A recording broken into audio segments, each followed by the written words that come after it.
Low-flow fixtures are one of the most effective upgrades new home builders and renovators can make to cut water use and lower utility bills. When planning low-flow fixture installs, start by specifying toilets that use 1.28 gallons per flush or dual flush models because toilets account for the largest share of indoor water use. For sinks, install aerators sized to the task. A bathroom lavatory can perform well at 1.0 to 1.5 gallons per minute, while a kitchen sink often needs 1.5 to 2.2 gallons per minute to maintain functionality.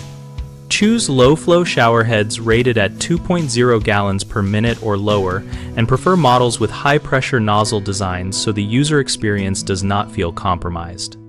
Consider pressure balancing valves when showers are frequently used simultaneously with other fixtures to prevent sudden temperature swings and to maintain consistent flow.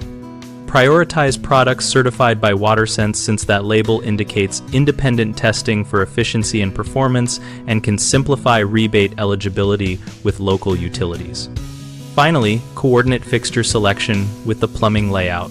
Shorten pipe runs, reduce unnecessary fittings, and size pipes to maintain adequate flow velocity so fixtures perform as designed. A common mistake is selecting fixtures by the lowest flow number without testing perceived performance, which can lead to dissatisfied homeowners. Fix that by requesting in-person demonstrations or selecting models with good user reviews. Another issue is mismatched pressure and fixture design that produces sputtering or poor drainage. Remedy this by confirming system pressure and adding a pressure regulator or pressure balancing valve as needed. A third problem is assuming every rebate applies universally, which can waste time.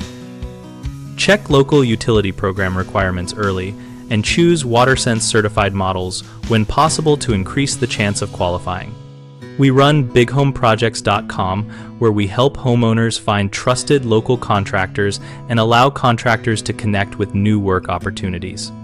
We also host an active discussion community where builders, plumbers, and homeowners share tips and real-world experiences about low-flow fixtures and other upgrades.